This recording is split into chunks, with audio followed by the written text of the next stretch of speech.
करना चाहते हैं। क्या हम धर्म को या शास्त्र को या किसी भी चीज को, हर चीज को हम अपने हिसाब से उसे मूव करना चाहते हैं। लेकिन यदि हम ये कहें कि उसका पूरा स्वरूप क्या है, हम उसके हिसाब से मूव करें तो हमारा परिवर्तन बिल्कुल है। नहीं तो हम तो जहाँ कहता रहे, आपने दूसरी चीज को और खराब कर दिया।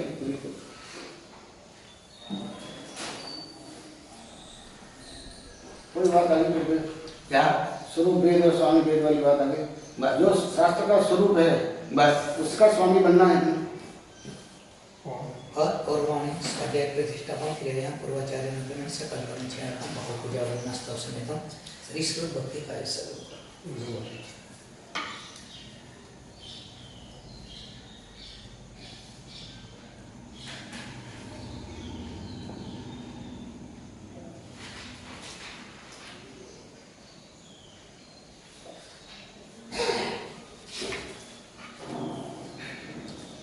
कोटि सकन्वादश्चैव कोट्यो लक्षाणि स्वीतिर्लक्षाणि चैव पञ्चाशदष्टो च सहस्रसङ्ख्या मेतच्चपदं नमः।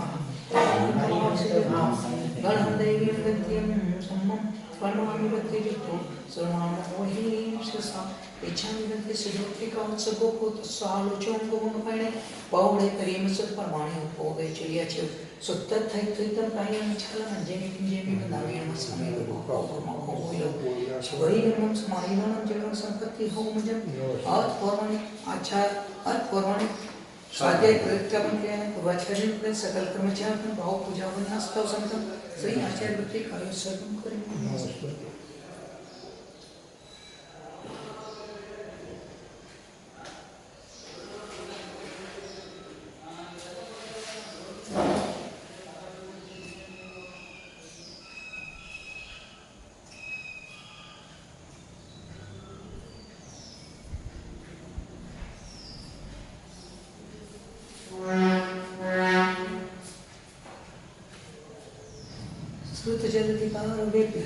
स्वपर्मद्भावना पटुमतिभ्य सुचरितबोधिभ्यो नमो गुरुभ्यो गुणगुरुभ्यो छत्तीस गुण सम्मग्गे पंचमे आचार करण संदर्भिसे शिष्यानुभव कुशले धर्मानिरे सदा वंदे गुरु भक्ति संजमेन तरति संसार सायरं घोरं छेड़ति अट्टकं जमन मरणं पावति ये नित्यं ब्रह्मतो मनिता ज्ञानानिहो प्रबल सर्वकर्मारितस्तबोधना साक्षिया साधव शीलप्रावणाः प्राणाश्चन्द्राकृते ज्योतिका मोक्षद्वार कपाटपाटणवटा साधव गुरोः पान्तनो नित्यं ज्ञानदर्शनाय त्वाः चारित्राणोपदेशका नित्यनिबद्धे आयुर्वेदिका सुबको सालोचन सुनान संदर्शन समाचार प्रचुतान पंच विचारणं आयर्यणं आयरादिसुदनं उपदेशयान ओज्जयनं तीरणं गुणपालनयान सवसं निष्कल जेमी सुबोई गणं समाहि गणं जिनो संपत्ति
समय सारस्य प्रत्येतात्पर्य संज्ञिकाम्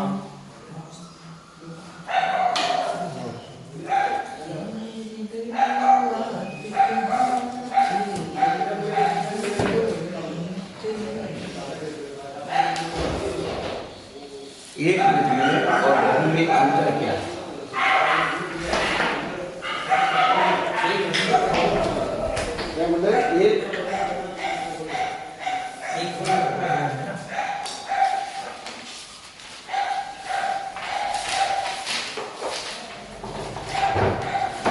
एक से तो बहु में अंतर निकाल लेगा और सब समझ जाएगा। क्या बोले? एक क्या बोला? वो मति ज्ञान के बारे में वो बताते हैं ना, और रही धारणा को बहु बहु क्षिप्रा निश्चन प्रकार से लगाना।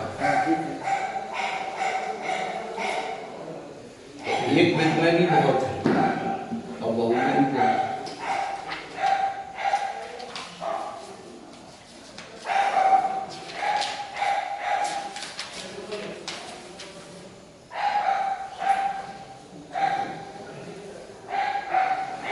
क्वांटिटी और क्वालिटी का अंतर है।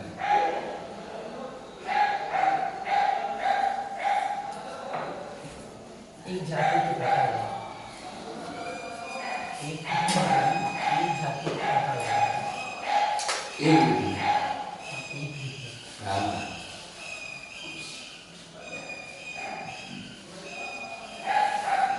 बस ये आ जाएगा तो सोच पर चलो, जो होना वो होना।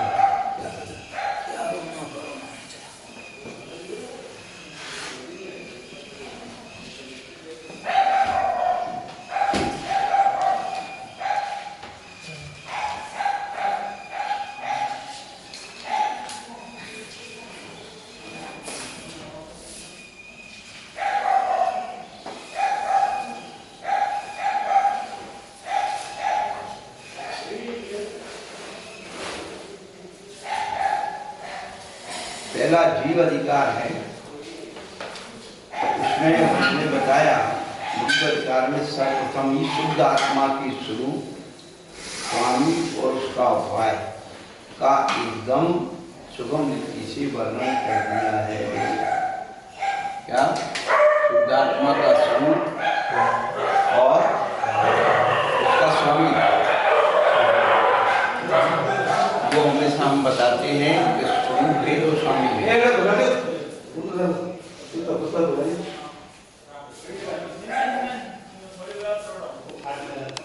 कुत्ते अब भौंकते नहीं चोरों पर, कुत्ते अब भौंकते नहीं चोरों पर, क्योंकि अब चोर बहुत लोग हो गए।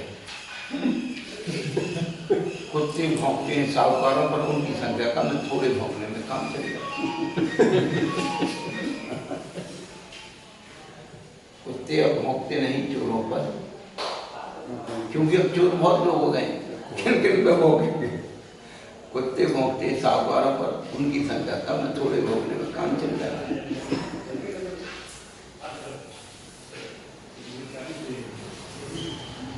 प्रकृति के लिए बड़े विचित्र क्या करें। अभी तक अपन देखते थे कुत्ता हमेशा टांग उठा करके पेशा होता, अब टांग उठा के नहीं करते, वो तो टांग फैला के करते। हम देख रहे कि इस प्रकृति में मतलब जानवरों में भी ये स्वभाव बदल रहा है, क्योंकि आदमी जो है टांग फैला देगी तो पेशाब करता है, वही संस्कार उसमें आ गया।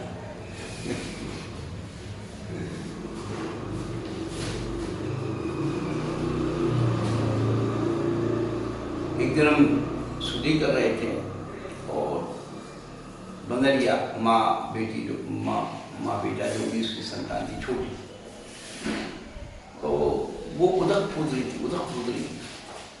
हमने कहा देखो इसको किसने सिखाया? वो टकना कूदने किसने सिखाया? तो उसकी मां जो गर्भ धारण उसने किया था वो पूरी एक्टिविटी वही करती, उसका संस्कार।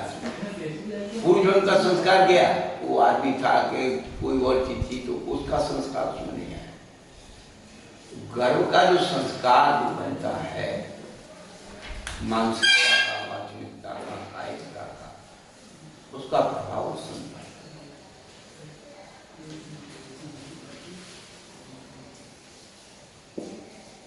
फिर गर्भ के बाद तो संगति,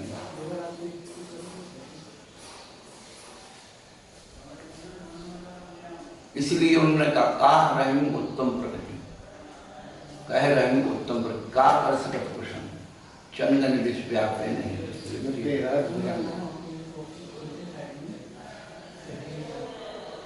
उत्तम प्रकृति का जो अंदर प्रकृति यानी स्वभाव से लेकर पैदा हुआ है, माँ के स्वभाव को उसने ग्रहण किया। बहुत सारी चीजें उनका प्रभाव पर हमारे शिक्षा गुरु में थे, वो अनुभवी व्यक्ति थे। होत भले के सुत बुरो, होत भले के सुत बुरो, बुरो भले के हुए। और दीपक ते काजल प्रकट, कमल की चित्र हो गए। दीपक अच्छा है लेकिन उनकी संतान काली निकलती, काजल बन जाती। दीपक काला है लेकिन उनसे कमल पैदा हो जाए।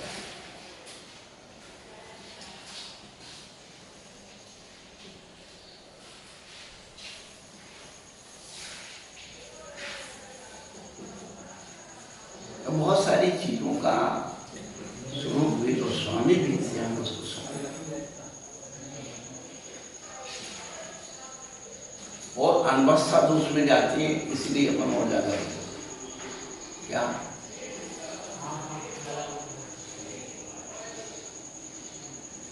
उसके बाद क्या हुआ? फिर उसके बाद जब खत्म हो गई कहानी तो क्या हुआ?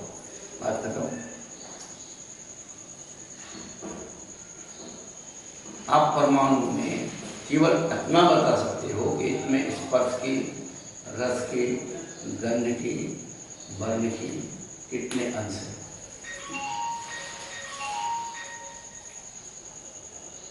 सब आप वो क्यों नहीं है?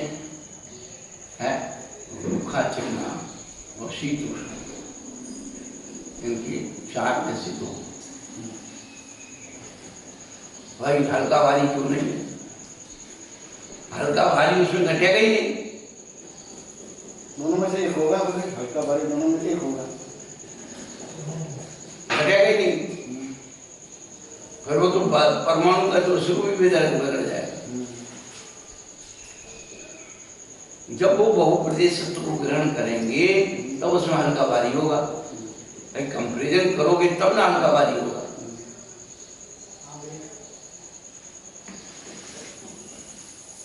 जब हल्का भारी होगा तो कड़ा नरम होगा, इसलिए चारों को निकाल दिया।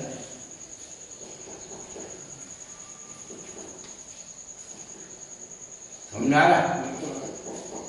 तो शीत उष्ण और रूखा चिमना, इन 4 में से 2 नहीं समझ में। हल्का भारी करने के लिए तो कंपेरिजन करना पड़ेगा ना, तुलना करनी पड़ेगी बताने के लिए। और जब हल्का भारी हुआ तो कड़ा नरम हो गया, तो कड़ा नरम का स्वरूप घट नहीं रहा। कड़ा नरम का स्कंद में आएगा, हल्का भारी का आएगा स्कंद में आएगा। हल्का भारी तो समझ में आता, कड़ा नरम का समझ नहीं आता। हल्का भारी का आपने कंप्लीट कड़ा नरम का होगा।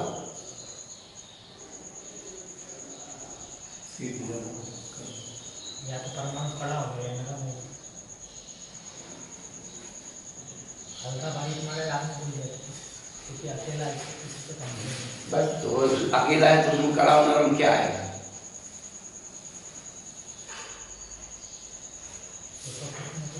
या तो नरम होगा या कड़ा।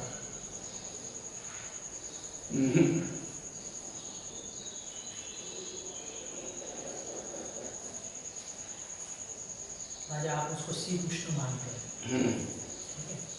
हम नहीं मानते, आचार्य ने लिखा, मैं क्यों मानूं? जो उन्होंने कहा मैंने बता दिया। आप भी तो मान ही गए ना, आप भी मानते, आप भी तो मान ही गए ना। तो आचार्य ने माना ना, इसलिए मैं मान रहा हूँ। अब भी अपन बैठे, हमने क्या कहा कि हम लोग हर चीज को अपने अपने तरीके से घटाना चाहें। महाराज जी आपने उसको फील किया ना, तभी तो आप मान रहे हैं। चीज को आपने फीलिंग लाया कि हाँ भाई, फीलिंग लाए तो मन पर ज्ञान का विषय है परमाणु। अभी महाराज जी शुद्ध ज्ञान से आप अंतिम पदार्थ को भी जान ही रहे। हाँ जान रहे, तो उतना ही बता रहे जितना जान रहे। जितना शुद्ध ज्ञान से हमारे आचार्य ने हमें लिख दिया उतना हम बता रहे। हमें तो स्वीकार करना, सीधी बात है, हमारा कुछ नहीं।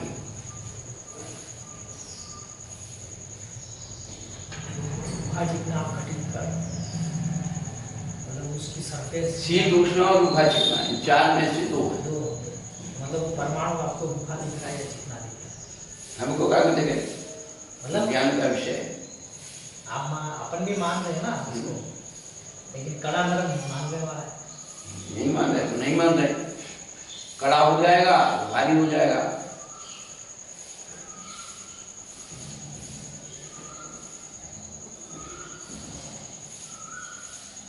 हमको ये तीन तो बैठ गई, आज तक ये कड़ा नरम भी बैठे नहीं बैठे तो अच्छी बात है। बोल रहे इसलिए मान रहे, लेकिन उसकी फीलिंग नहीं आती है। भाई देखो, हल्का भारी में ही कड़ा नरम का वो हो सकता है, उसका संभव रहेगा उसमें। हाँ, नहीं होता उनका है। उनकी क्वालिटी, उनकी वैरायटी, उसकी चार्ज वर्ग नहीं के होती, साथ, हल्का भारी कड़ा नरम परमाणु। उनकी जो वर्ग है ना, उनका वर्ग उसी के साथ बनेगा। अभी तत्वार सूत्र में जो 10 प्रकार का परिग्रह, उनका अतिचार बताया, क्षेत्र, वास्तु, हिरण, सोन, धन, धाम, दास की दास, कुप्य, भांड को उसमें लिया नहीं। बहुत सारी बातें हुई, उन्होंने भांड को क्यों नहीं लिया? तो भांड जो है कुप्य का वर्ग नहीं है, क्या क्षेत्र और वास्तु का वर्ग है। हिरण स्वर्ण वर्ग है,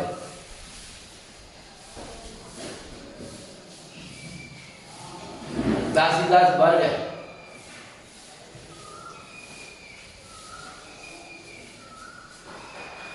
धन धान उसका वर्ग है।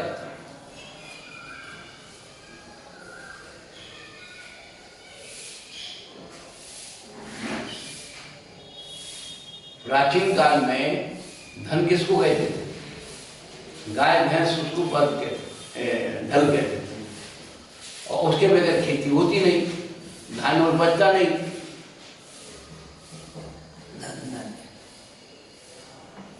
तो उसकी सैनिटरी की चीजें हैं वो।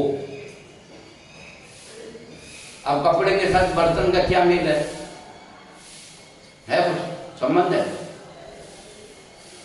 पहला कारण। दूसरा कारण कि व्यक्ति अपने कपड़ों की मर्यादा इसलिए कर लेता है कि वही नाप तोल के कपड़े हमें दो जोड़ी धोती पटोला लाए, अपने रखना है, लेकर के चल दिया। अब दूसरे के घर में बर्तन लेके थोड़ी जाएगा। तो बर्तन तो मिट्टी के भी हैं, धातु के भी हैं, सोने के चांदी के भी हैं। कटोरी इतनी भी होती है, इतनी बड़ी भी होती है, गिलास इतना भी होता है, इतना बड़ा भी होता है। इसलिए बर्तनों का माप नहीं किया जाता। कितनी दूरदर्शिता हमारे आचरण के अंदर। भांड को उन्होंने उसमें गिन दिया। समझ में आ रहा? कुछ नहीं आ रहा, नहीं आता, अगले जन्म में समझ जाए। फिर एक परिग्रह कम हो जाएगा क्या? तो जब परिमाण करते हो तब तो आपका ही है। और वैसे बर्तन को परिग्रह में रखा, 24 प्रकार की परिग्रह है, उसमें भांडी भी परिग्रह। लड़ाई तो उसी की, दहेज नहीं देगो, बंटवारे में सोना चांदी सब बढ़ जाए, लेकिन एक परात पे ध्यान दे दे। एक पीतल की परात में ये मिलना चाहिए, एक घंटा में ये मिलना चाहिए। सबसे ज्यादा नुकसान बर्तनों का हो जाए, सोना चांदी भी नहीं होगी। हाँ चलो ये विडम्बना है संसार। आप लोग सब व्यवहारिक जीवन जिए हुए लोग हैं, आपने देखा कि अरे लड़ाई किस बात पे हो, सब बढ़ गया, बंडे पर लड़ाई।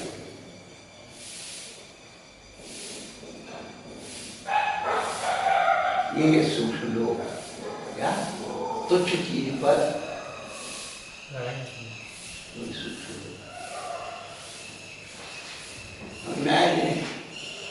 सूक्ष्म लोग होता है। तुम तो हमारे बाबा जी बच्चे हैं, मैं तो मुस्तान का सूक्ष्म लोग, बड़ी बड़ी बातें छोड़ दी, अंदर की सूक्ष्म लोग ख्याति ला पूजा का क्या, मान अपमान का, कषायों को बचाने का, यही तो लोग। और क्या है?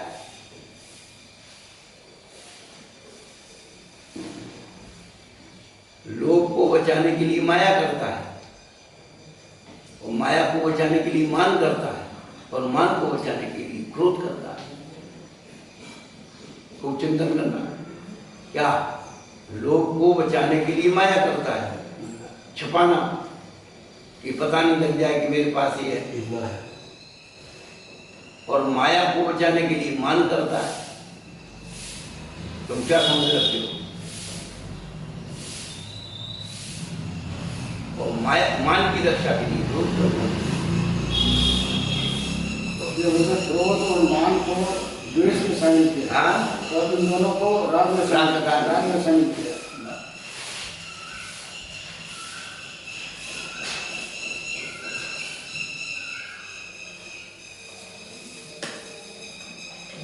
ये सब बिल्कुल फीलिंग की चिन्ह है। इसमें कहीं कोई अपन तो एक बात जानते हैं, समय सार क्या है? सजावट, दिखावट, बनावट से अलग है। आपने 25 प्रकार की हाँ, क्या था? चरणान योग में, चरणान योग की रक्षा में बर्तन को परिग्रह है। धर्म भाजनम्बा, स्वर्ण भाजनम्बा, रजत भाजनम्बा, साधु के उसमें जो प्रतिकोण में आता है कि आपने किस प्रकार के बर्तनों का उपयोग किया है।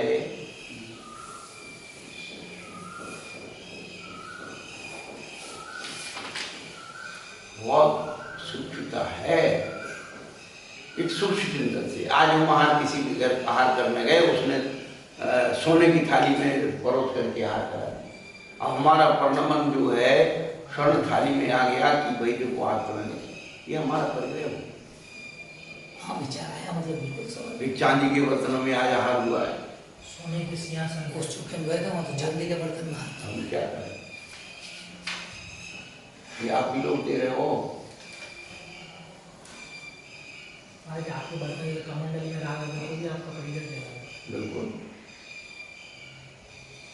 पीछे कमंडल में राग भी कहलाएगा।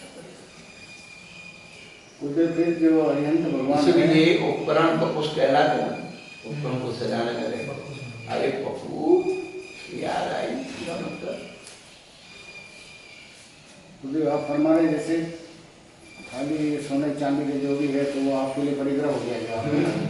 तो जैसे अरिहंत भगवान है वो रत्नों के सिंहासन में विराजमान है और वो भावमंडल है और इतना उनकी जो अस्त्र आ रही है। तो काका वो उसमें खुशी नहीं मनाते क्या? मैं रत्नों के सिंहासन पर बैठा हूँ या मेरा समोसन लगा है, वो खुशी नहीं मनाती। खुशी तो हम मनाते। आज बाप कितना बढ़िया जो है उनके गए थे गुरु जी के चांदी की थालियों में क्या बढ़िया हाथ कराया। हमने माने तो हमारे नहीं ये तो ठीक आप कह रहे पर आप तो परिग्रह तो जो व्यक्ति है उसका जो संपर्क के परिणाम से उसका परिग्रह, वस्तु परिग्रह थोड़ी परिणाम से है। अगर उसके परिणाम अगर वैसे नहीं है तो नहीं होगा ना। आपका अगर कोई स्टेज के बने दिखा रहा है उसमें कोई भेद नहीं कर रहा है तब तक ठीक है। परिणामों का फिर आप क्या कि जो परिणामों में फीलिंग हो रही कि मैं सोने के सिंहासन में बैठा हूँ, यही तो परिग्रह है। ये परिणाम वो भी तो नहीं आ रहा ना हमारे दीदी नीचे बैठ गए। आपने क्या बोला जैसे वहाँ पर उनको कोई मतलब नहीं, देखो आपको भी कोई मतलब नहीं है। रानी उसकी चेलना रानी ने जब पता लगा कि बादशाह आ रहा है तो उसने 2 सिंहासन, 2 पार्टी, एक उसका लकड़ी का और एक चंदन का। जो पुष्करा था ना वो चक्कर की वो चांदी उसके चंदन पर बैठ गए, सोने के पे बैठ गए।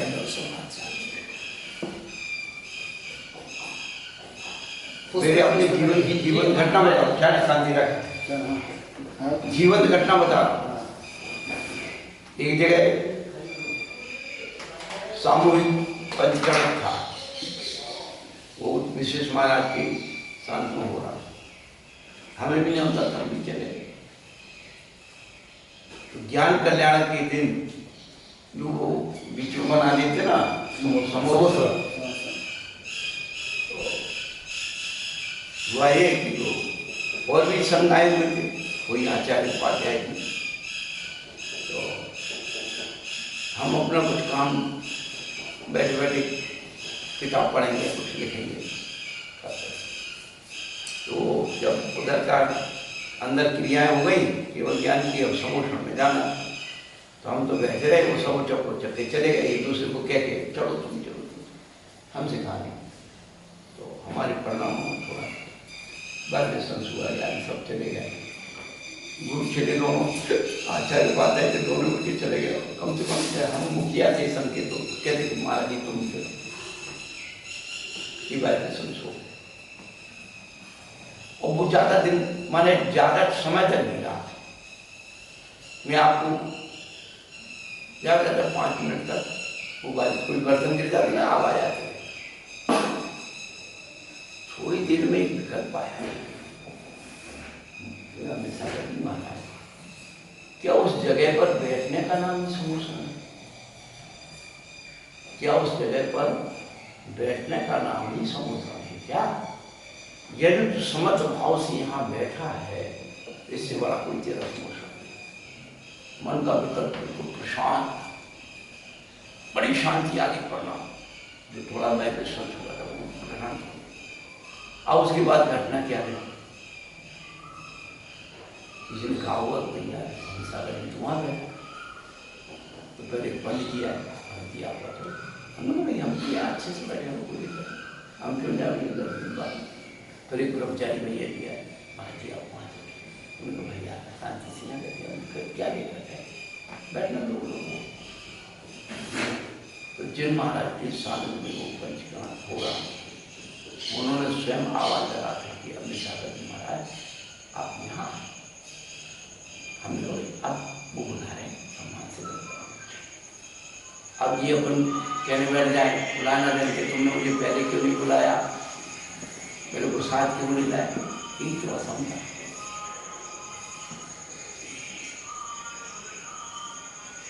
उस दिन के बाद बहुत सारे जीवन का परिवर्तन हुआ।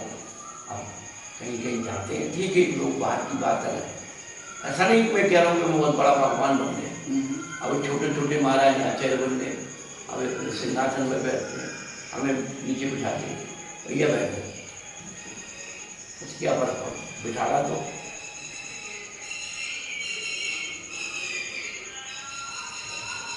उससे मेरा कुछ नहीं है। ऊंचे बैठने से भगवान बनेंगे, परिणामों की बात है। इस शरीर को हम ऊंचा बैठकर बिठा करके उसका मान और अपमान अनुभव करते हैं। हमारा अपमान हम स्वयं करते हैं। क्या कसायों के द्वारा हम अपनी आत्मा का अपमान करते हैं। हम दूसरे की कसाय देखते, उसने मुझे बैठने के लिए नहीं बोला, ऊँची नहीं उठाला, अपमान नहीं उठाला, तू विशुद्धि पर ऊंचा बैठ। ये लकड़ी की पार्टी पे बैठने से पट्टाचारी नहीं है, वो परिणाम आना चाहिए, जिम्मेदारी आना चाहिए।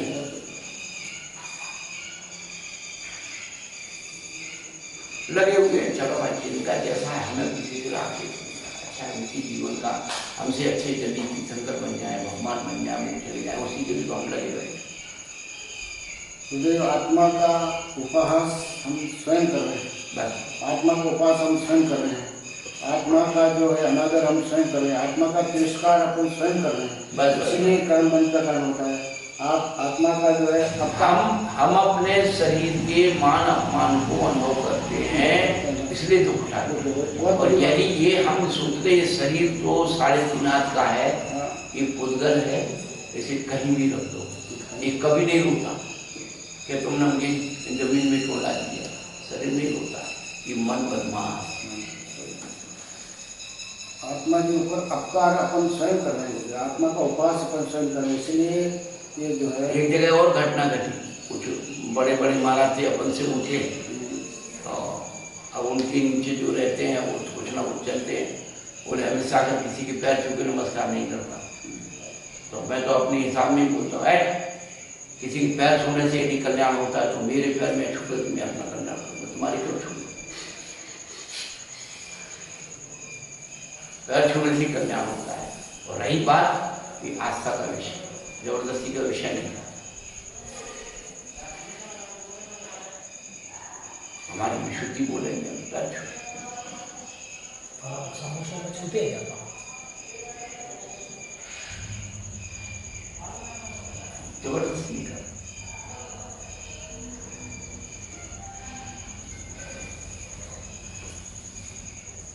तो ये चीजें जो हमारा उद्गत धर्म से आत्मा का परिणाम बना हुआ है, यही हमें संसार का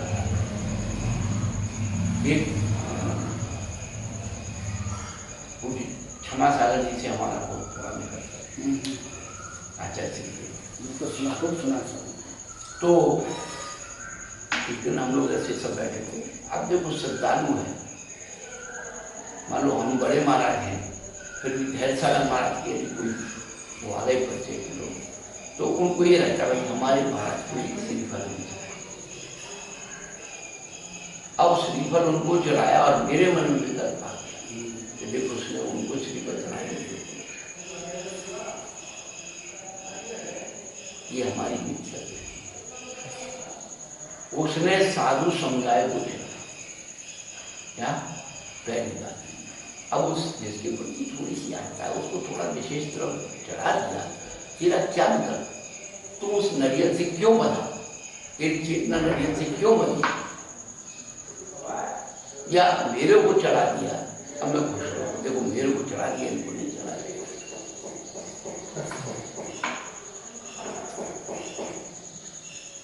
उसकी आस्था को तोड़िए कि उसने साधु स्वरूप को ये सब चढ़ाया,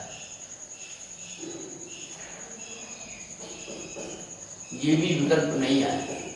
हमें क्या, तू खाली हाथ करते रतन चढ़ा चाहे कंकर पत्थर चढ़ा, मुझे इससे क्या लेना देना, मुझे खाना है क्या, मुझे बेचना है क्या, मुझे रखना है क्या।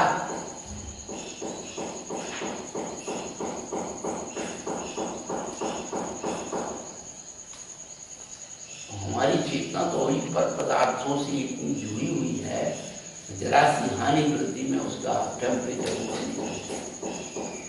बात ऊंची ऊंची करते हैं।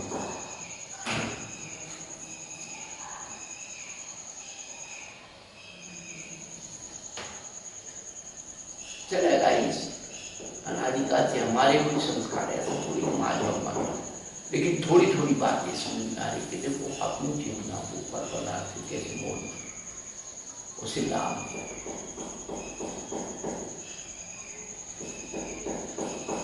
कभी कभी कैसे होते दैनिक कार्यक्रम में, दैनिक जीवन में क्षणिक आपके विकार भाव बहुत तेज आए थे एकदम। हाँ। और थोड़ी देर बाद जब अपन चिंतन करते हैं, थोड़ा सा उसके ऊपर 5-7 मिनट आता है जब अपन ध्यान करते हैं, और उस चिंतन से आप उससे वो जो भी विकार आए हैं उसको आपने दबा दिए, तो जो उस वक्त इमीडिएटली जो आपके कर्म बंधे, आपके विकार आए कर्म बंधे, और फिर वापस आपने आपके परिणामों को संभाल लिया, तो वो जो कर्म बंधे हुए हैं वो रहेंगे या वो भी उस वक्त ढीले पड़ जाएंगे। देखो ऐसा क्या स्थिति रहेगी कि आप दो तरीके से गिरते हैं, एक सूखी जगह पे गिरे और गीली जगह पे गिरे।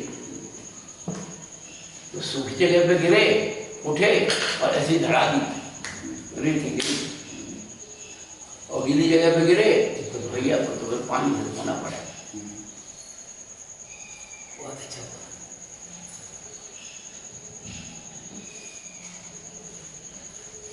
अभी समय साथ हम थोड़ी बता रहा था, उनने कहा वो पहलवान तेल लगा करके अखाड़े में उतरा तो रेती चिपक गई।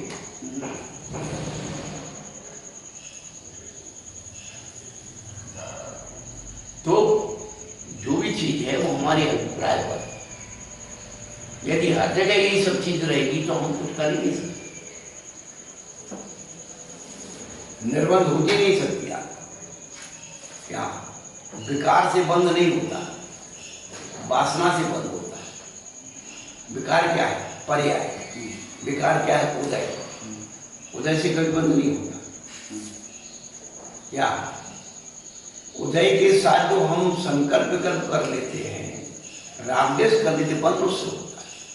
ये तो वही था ना, तो उस क्षणिक तो आपके विकार आए और आपने थोड़ा टाइम तक वो विकार परसिस्ट किए, रुके आपके, पर फिर बाद में आपको संकट आया एकदम, तो उससे ज्यादा विशुद्धि हो गई। हाँ। क्या उससे ज्यादा विशुद्धि हो गई?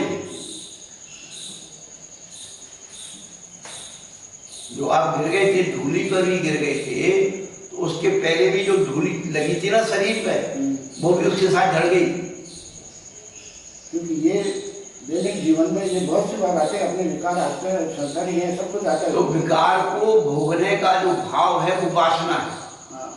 क्या? वासना। विकार को भोगने के भाव को वासना कहते हैं। हमारे यहाँ कसायों का वासना काल का, साधु की अंतर्मोट की, श्रावक की 15 दिन की अवधि की, 6 महीने के अंदर की विद्या लड़की 6 महीने से आगे। क्षमा करें, जैसे आपके धर्म जी में चरण छुए थे तो उनके संस्कार पड़े हुए हैं, उनमें उनकी कोई मतलब ऐसी भावना नहीं थी कि मैं नहीं। 3 दिन से उनको मना कर रहे कि नहीं कर रहे,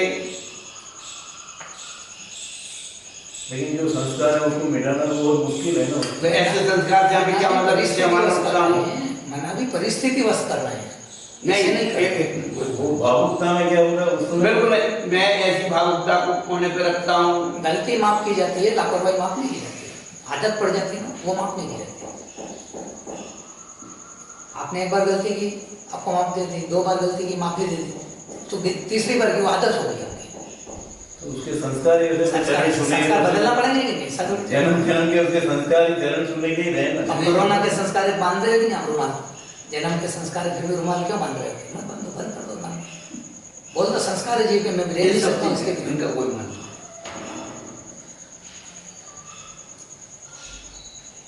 शिक्षा देने के लिए, अपनी सुरक्षा के लिए सांप जो है यदि काटना छोड़ दे तो काटने छोड़। डांट लगाना बहुत जरूरी है, नहीं तो दवाई। अभी आप ही इसको आप क्रोध में नहीं मतलब ले कि आप ही भोगे महाराज जो है तो धर्मचंद जी को उनके हैं तो इसलिए वो पैर छूने देते हैं, सबके लिए भगा देते हैं, हम एक के लिए कर नहीं देते हैं। है। एक धर्म आप से ये सो जने को क्षमता है कि क्या? नहीं छूना है। आप धर्मचंद जी को इसलिए आगे कर रहे हैं कि धर्मचंद जी करें तो हम कर देंगे। नहीं अपन नहीं करते पहले तुझे बड़े महाराज के पास हमको भी जाना होता है। कोई भी महाराज होगा जिसके जा चलते क्यों उसको डर लगता था, मुझे नहीं डांट कर और दूसरे को भी चालू कर देते जाते हैं।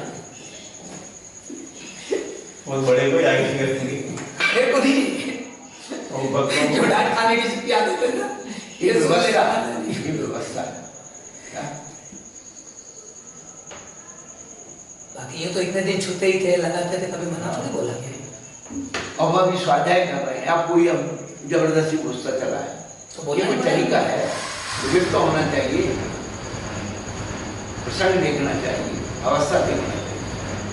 आचार शास्त्र में तो ये लिखा है आप गुरु को नमस्कार कर रहे हैं तो पहले आप गुरु से पूछिए, हे भगवान मैं आपको नमस्कार करना चाहता हूँ, आप मुझे आते हैं। विज्ञप्ति कहलाती है, विज्ञप्ति। नमो भगवान रूपाल जैसे सामान्य कर रहे हैं आप, और जैसे कि आप सोए हुए हैं ऐसी स्थिति में है तो उसमें चरण नहीं छूना चाहिए। मतलब कौन मानता है? सवाल है तो उसको चिल्लाएंगे तो हमारे अपने लिए दूसरा है, हमको करना चाहिए। हम अपने लिए अपने दूसरे के लिए क्या मतलब करे नहीं करे। हम ये तो जानते हैं ना कि सामाजिक के समय आप साफ कर रहे हैं, नहीं तो बातें कर रहे हैं, इतनी इतनी इतनी इतनी सावधानता से करिए कि हमारे द्वारा उनका उपयोग ना उपयोग करें। आपने बोला उपयोग करने हम यहाँ बैठे तो वहाँ से उनसे बताओ। तरीका होता है। है अब आप महाराज हमारे ऊपर देखें फिर हमें आशीर्वाद दें, बस वो बात। नरेंद्र विवेकानंद का नाम था बात, नरेंद्र वो एक गुरु की तलाश में, गुरु की तलाश में गुरु मिल गए और नरेंद्र ने उनको कृष्ण नाम था उनका क्या नाम था? बालकृष्ण परमहंस। हाँ रामकृष्ण परमहंस, रामकृष्ण उनको गुरु स्वीकार कर दिया। अब गुरु शिष्य को भी तो स्वीकार करेगा, शिष्य की भी तो पात्रता देखेगा। उन्हें एक बढ़िया तरीका चला, तो जहाँ बैठते थे तो ऐसे बैठे और जैसे देखा कि वो विवेकानंद और नरेंद्र आए, उस समय नरेंद्र नाम आया, तो क्या करते दीवार की तरफ ऊपर के बैठ जाते। अब बालक नरेंद्र आता और दूर से प्रणाम करके और थोड़ी देर वहीं बैठ करके वो चला जाए। 1 दिन हो गया, 2 दिन हो गए, 10 दिन हो गए, 15 दिन हो गए, महीना वाली क्रम चला।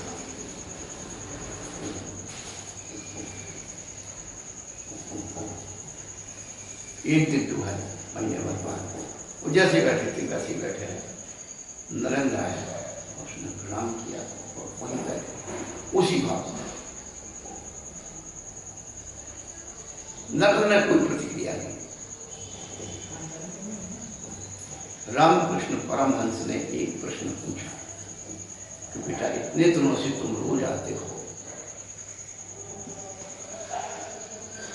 मैं तुम्हारी तरफ देखता भी नहीं हूं, तुम रोज नमस्कार करते हो, मैं तुम्हें आशीर्वाद भी नहीं देता हूं, तुम्हारी कोई हमने बात पूछी नहीं, फिर तुम रोज क्यों? विवेकानंद ने जवाब दिया कि आप मेरे गुरु हैं, आप मुझे देखें,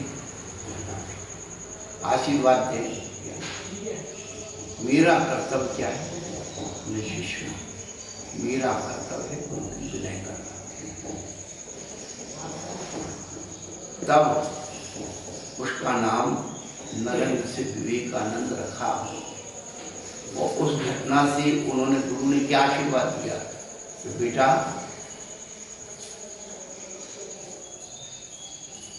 तू विश्व के किसी भी कोने में चला जाएगा, फिर नहीं।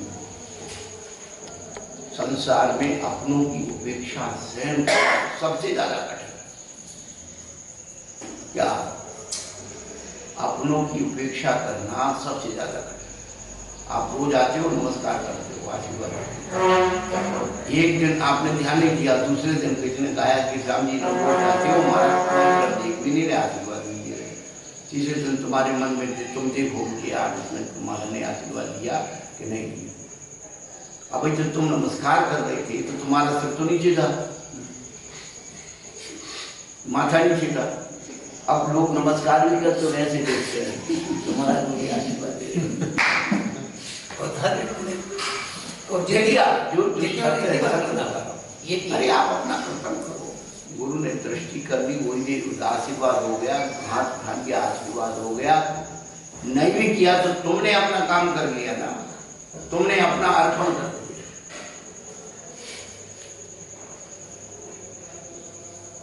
ये सारी चीजें बेटा भविष्य में सब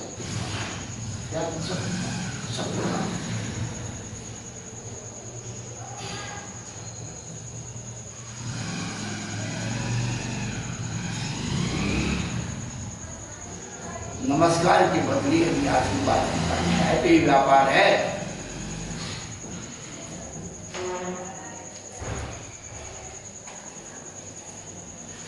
हम नमस्कार इसलिए करते हैं कि हमें आशीर्वाद मिले, ये व्यापार।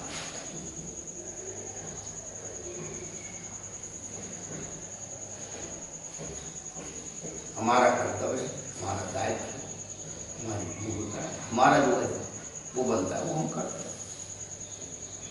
बदले में रिटर्न गिफ्ट का जमाना है, अभी रिटर्न गिफ्ट का जमाना है।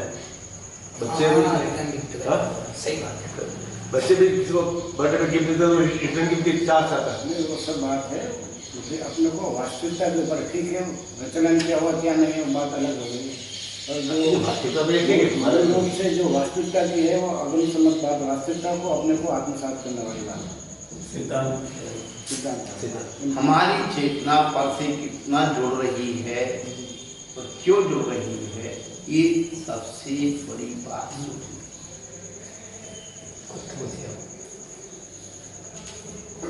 क्या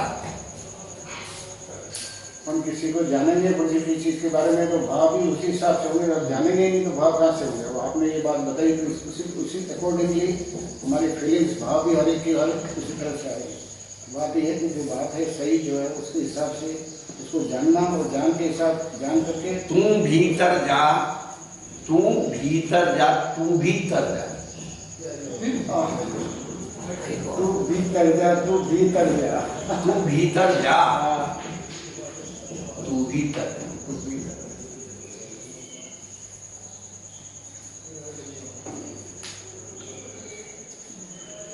तू भीतर जा और तू भीतर जा, तू भीतर जा और तू भीतर जा।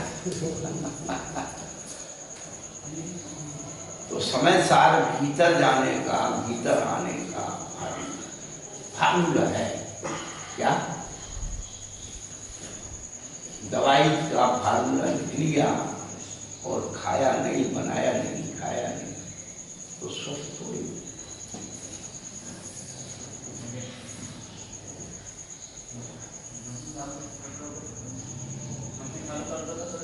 करना ही कुछ नहीं,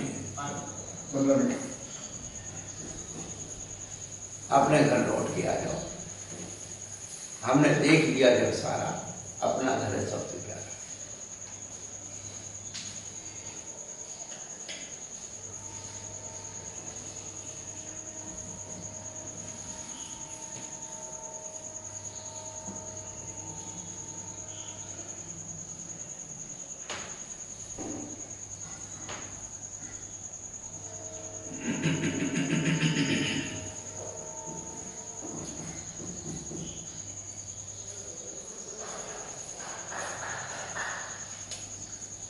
इन्होंने व्यवहार में निश्चय नहीं की, स्वरूप को बतलाते हुए जो बात कही थी कि व्यवहार न से देव व जीव का संयुक्त संबंध है, इसलिए देव व जीव की कथनचित एकत्र मान लिया जाता है। परंतु निश्चय से जीव में ही जीव है, देव जीव हो ही नहीं सकता। शरीर की स्तुति से आत्मा की स्तुति व्यवहार रूप से कथनचित हो सकती है। निश्चय से तो शरीर की गुण आत्मा के कुछ नहीं है, इसलिए शरीर की स्तुति से आत्मा नहीं होती।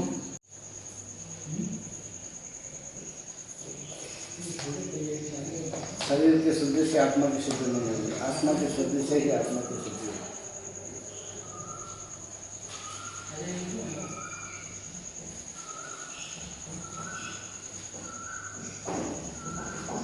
परंतु जो आत्म शुरू से बिल्कुल अपरिचित हैं, उसके लिए जो व्यवहार न से ही स्तुति कहला सकती। अब निश्चय स्तुति किस प्रकार हो सकती है, इस विषय पर चूंकि यह निश्चय स्तुति है, इसलिए तो भी विशुद्धि स्थित कही जाएगी, वह आत्मा की ही कही जाएगी। विशुद्ध स्तुति जो है वो आत्मा की।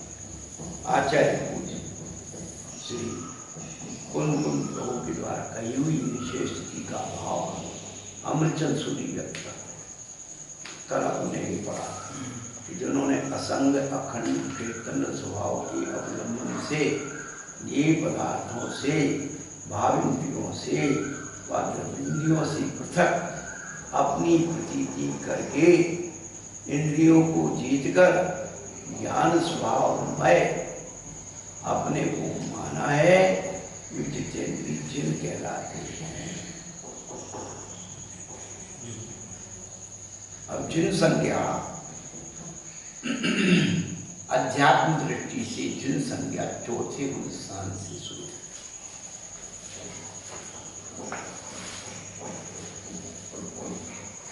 अध्यात्म दृष्टि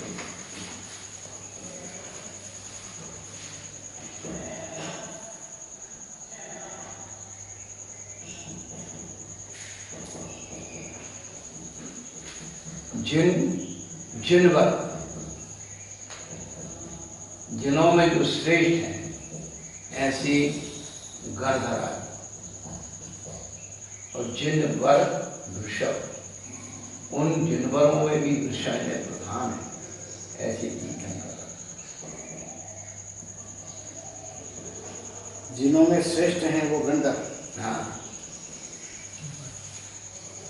और उनमें भी जो प्रधान है, वृषभ यानी प्रधान, वो आनंद तीर्थंकर पर जिनवर वृषभ। तो अध्यात्म दृष्टि से जिन संज्ञा चौथे स्थान से प्रारंभ होती है। क्यों होती है?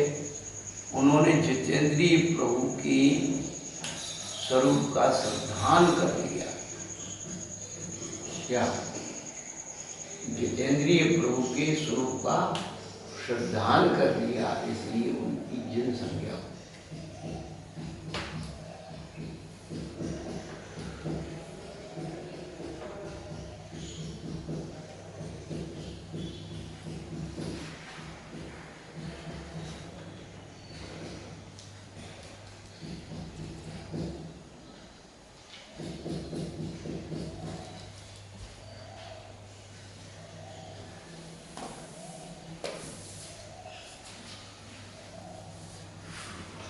जिन उपासकाय जिजैनी, जिलेंद्र भगवान का जो उपासक है उज्जैनी कहना।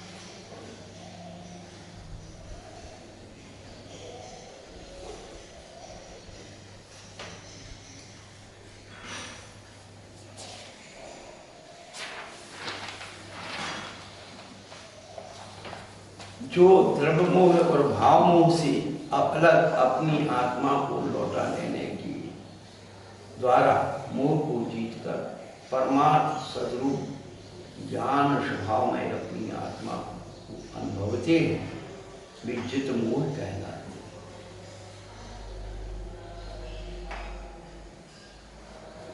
उक्त प्रकार से मोह को जीत लेने वाली निर्मल आत्मा से मोह ऐसा समूल नष्ट हो जाता है कि फिर कभी उसका प्रादुर्भाव नहीं हो सकता। ऐसी उस निर्मल आत्मा को क्षीण मोह कहते हैं। सर्वज्ञ सर्वदर्शी सहजानंदमय इत्यादि स्तुति भी निश्चय स्तुति कहलाती है।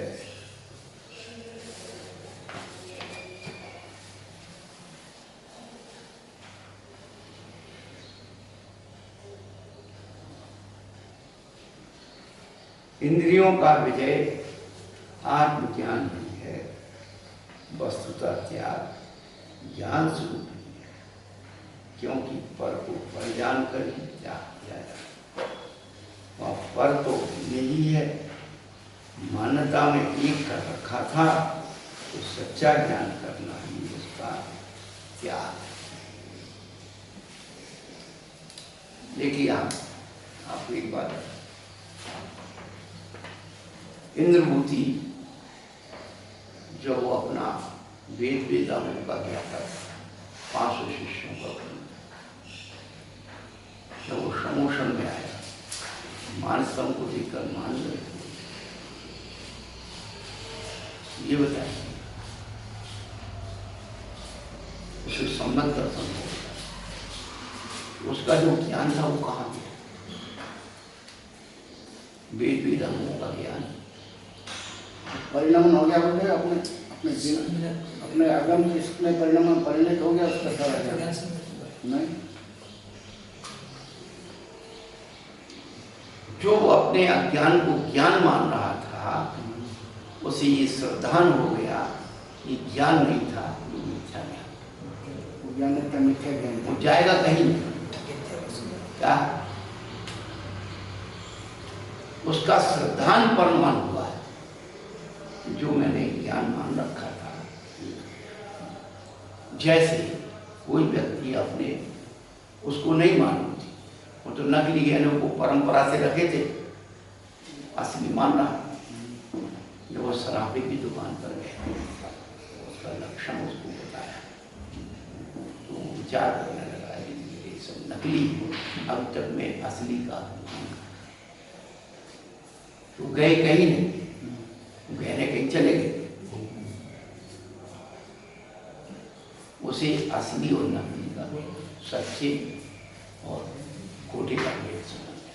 वो द्रव्य रूप से तो पड़े हैं, पर भाव रूप से खत्म हो गया, मतलब उसके भाव खत्म हो गए, यही मतलब तात्पर्य कि उसको उसका दृष्टिकोण बदल गया ना। दृष्टिकोण बदल गया, भाव बदल गया उसके, कि ये जो ज्ञान है ये मिथ्या ज्ञान था, मिथ्या ज्ञान, कुज्ञान। इसको ज्ञान था, इसलिए वो द्रव्य रूप से तो पड़ा है, पर भाव रूप से नहीं है वो बात। ही तो जो नकली सोना पड़ा है, वो सोना तो पड़ा ही पड़ा है, पर उसको पता लग गया, उसको उपेक्षा होगी ना उसकी, उसकी उपेक्षा करके उसको पता लग गया कि ये नकली है।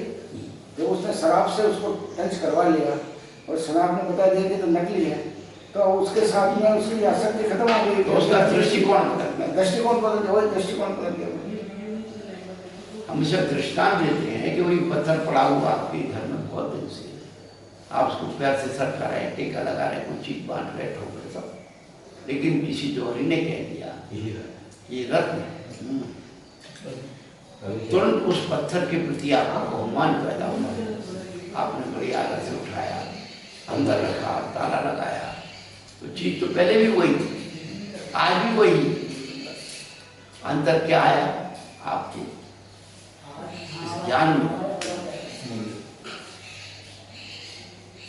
ज्ञान का मतलब फिर यही वो भाव भी आ जाएगा, जैसा ज्ञान है वैसे ही भाव हुआ उसमें। बस तो वैसे आपका पहले भाव उसके साथ पत्थर के बात है, अनासक बात है, अब आसक भाव हो गया उसके साथ।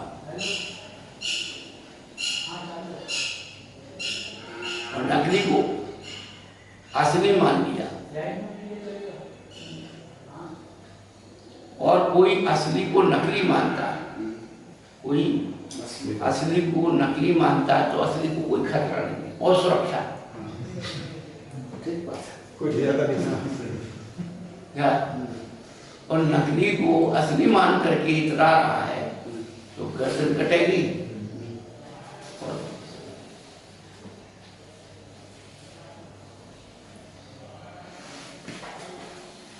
बहुत अच्छी अच्छी चीजें चिंतन में आती बहुत चिंतन की है बातें होते हुए, मतलब दैनिक जीवन में आत्मसात करने की, उसको उपयोग में लाने की बात है। ये सब बातें हैं, इसको अपने को सुबह सुबह जी चैन पट्टा मारती थी।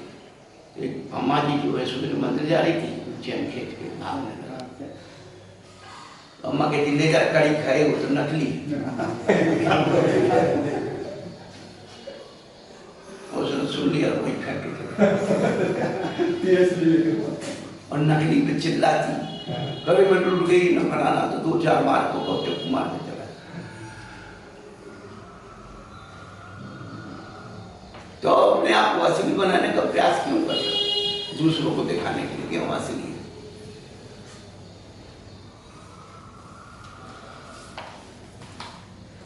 हम बाहर के साधु बने, अंदर के हुए नहीं।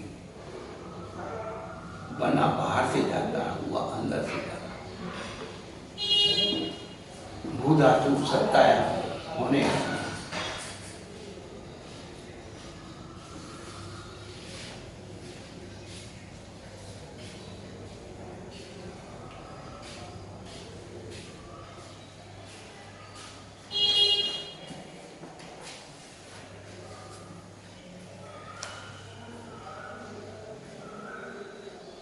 मनुष्य बने हैं, अभी मनुष्य हुए नहीं हैं।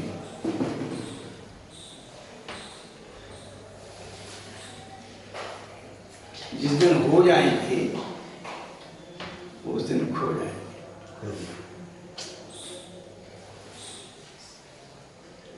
होने में खोना ही तो समय सार है।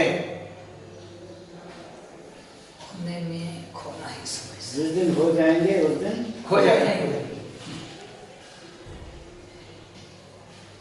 होने में खोना ही समय सार।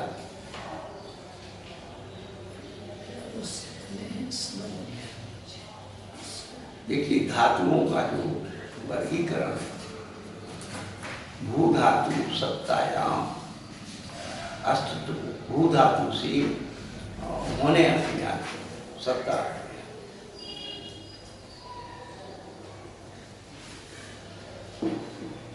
इसलिए समय सारथी की अमृतचंद्र ने एक बात कही, पर परनत हेतु मोह नामनोनुभाव दवरत मन भाव्य व्याप्त कर्माश्चर्य मम परम विशुद्धि शुद्ध चिन्मात्र मूर्ति भवतु समय सारे व्याख्या ज्ञान क्रियापद भवतु क्रियापद लगाया, हो वह है नहीं, क्या हो वह यानी समय सार की जो व्याख्या कर रहा हूं उसका फल क्या हो गए? मेरी परम विशुद्धि हो। कोई पता है कि हो गए? जब मैंने इसकी व्याख्या की निरंजी सतनावान, हमने कहा देखो आचार्य क्रियापद पर जोड़ दे रहे भवतु। विशुद्ध मन माता जी के भाई थे वो। हाँ, जानता हूँ। बोले यार याद तो आपने बहुत अच्छी बात बताई, ये तो ध्यान ही नहीं दिया। हमेशा देखो शब्द पढ़ना तो बच्चे को भी याद है, चौथी पांचवी वाला कोई भी किताब को पढ़ के, पर शब्द की जो गहराई है, उसका अर्थ और उसका भाव,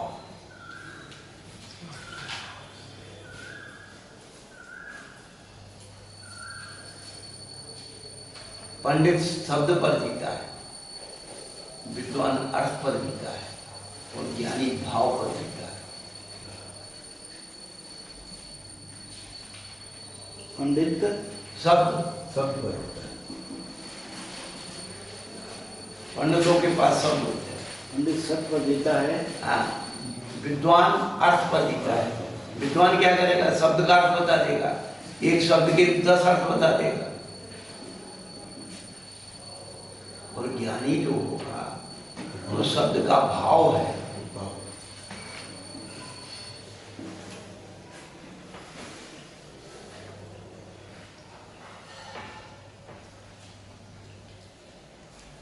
भाव माने तत्व, और तत्व की बात समय समय की जा रही है, इसलिए ज्ञानी ही उसको अनुभव करता है। ये शब्द ज्ञानी, अक्षर पंडित के रूप से। पंडित सब शब्द ज्ञानी, विद्वान है वो अर्थ ज्ञानी, अर्थ ज्ञानी, और ज्ञानी है भाव भाव ज्ञानी।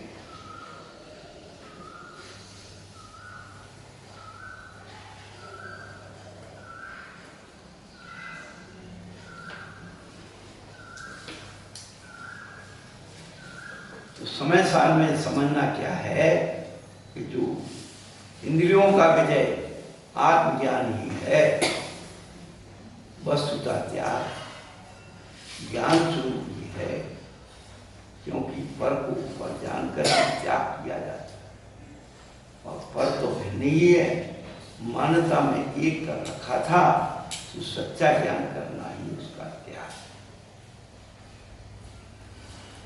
एक व्यक्ति ने बहुत अच्छी बात पूछी, महाराज ये बात बताओ कि मन से त्याग करने वाली बात के मन से त्याग क्या होता है? कहते हैं मन से त्याग करो, मन से त्याग करने वाली बात क्या है? बहुत पुरानी घटना है, 30 साल होने वाले।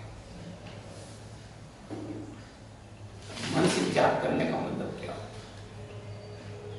जो चीज आपने छोड़ी है, यदि आपका उसका कोई अल्टरनेट का विकल्प है तो समझ लेना आपने मन से त्याग। मैं तो त्याग नहीं किया, आपने उसका कोई तौर तरीका दूसरा जोड़ दिया, अल्टरनेट ढूंढ लिया, तो मन से त्याग नहीं। यदि आपने हमने मीठे खाने का त्याग किया है तो फिर उसका सब्स्टिट्यूट मत ढूंढो। क्या कि मीठे का त्याग किया है तो खारा खा लें, महत्ता खा लें, केला मीठा खा लें, सब और त्याग नहीं। आलू छोड़ दिया, नमक का त्याग कर दिया, जो आप खा रहे तो नमक ने क्या बिगाड़ा?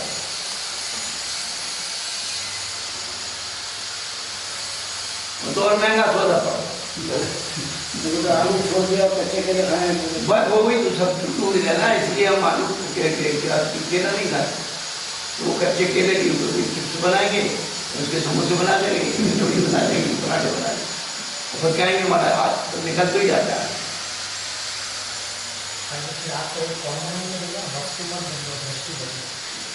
ठीक है, आप आप कुछ भी बोलते रहो, कुछ भी खिलाते रहो। केले को देखो ना हमारा। परिवार की बात में गलत है। हाँ, उसके बाद की बात आप केले केले के रूप से देखो, उसके भाव को वो उसके क्या बना देगा ये बात। इसलिए हाथ में मेरा बात वो बच्चे भैया की बात भारी लगेगी। हम केले को केले रूप में देख रहे हैं ना। हमने कब मना किया कि तुम केला मत खाना, हमने छोड़ दिया।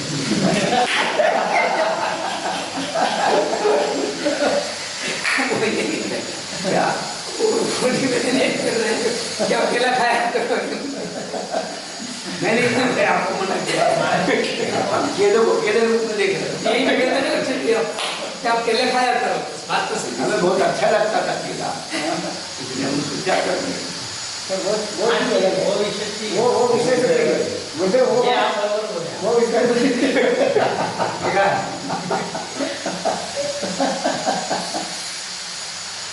हमने त्याग किया है, तुम भी त्याग करो, ये हमारा आग्रह है।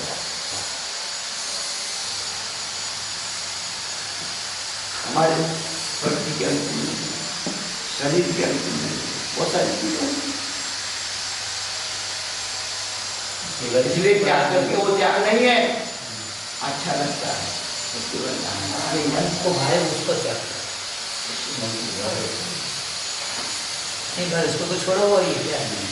दूध का त्याग है मावा खाने वगैरह या ऐसा नहीं तो क्या नहीं अच्छा नहीं है। पर्याय अलग होनी चाहिए, पर्याय अलग होनी। आप दूध में का त्याग है और पर्याय नहीं खा सकते हो। क्योंकि पर्याय आपने नहीं देखो ऐसा है कि मत समझाने के सोते दूध का यदि आपने त्याग किया है तो मावा खा सकते हो, लेकिन दूध रस का त्याग किया है। हाँ, वो रस का त्याग किया है, वो जो तब सब आ जाए, वो रस का त्याग किया है। देखो हाँ। वो रस का त्याग किया है तो दही दूध सब आ जाए, छाछ मट्ठा सब चलेगा, मक्खन में वो रस का त्याग किया है वो रस में सब जाएंगी। सब आएंगे। दूध रस में केवल दूध की पर्याय है, बस मावा है, रबड़ी है, वो सब जाएंगे। तो त्यागी ना तो दूध रस का त्याग, दूध रस का रस केवल कहते हैं दूध का त्याग किया है तो मुझे दूध नहीं पीना। वो रस में घी आएगा, वो रस में अगर रस का त्याग किया है तो घी आएगा उसमें। हाँ, अब 3 चीजें हो गई, वो रस से दूध का त्याग करना, एक दूध रस का त्याग रस का त्याग करना, एक दो रस का त्याग एक और गाय से बनी सब्जी नहीं आ रहा है, नहीं आ रहा है। वो रस का सीधी सब्जी। सीधी बात। और आपने स्पेसिफिकली द्रव्य का मतलब दूध का त्याग किया है या आपने मट्ठे का त्याग किया है, वो स्पेसिफिक द्रव्य हो जाएगा उसमें, या घी का त्याग किया है तो वो घी का लगे, वो दोनों ही चीजें हो। द्रव्य का त्याग किया, उसकी पर्याय का त्याग नहीं किया। हाँ बस जैसे केला का त्याग किया, केले की चिप्स खानी है। हाँ, ऐसे भी करना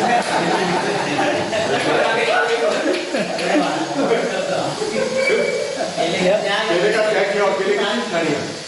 फिर आप केले पर्याय की कोई भी चीज नहीं खा सकते। हाँ वही कह रहा हूँ।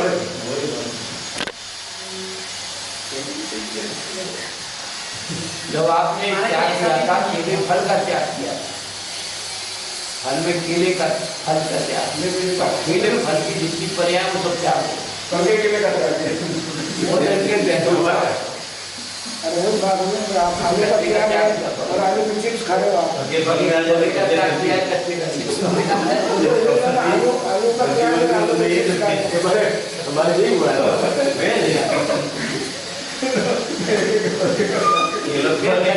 भैया एक गली निकालने वाली केले वाली खानी है। जो लिखा है ये जितेंद्री, बस वो जितेंद्री का होता है अपने इंद्रियों को जीतना। बस वो बात है। फिर जब आप अपनी इंद्रियों को जीत लोगे, इंद्रियों का जो विषय है ना कि आप भूखा भोजन भी करोगे तो अमृत के समान हो। क्या घृतशाही, अमृतशाही, मनुष्यशाही, सारी परमाणु है।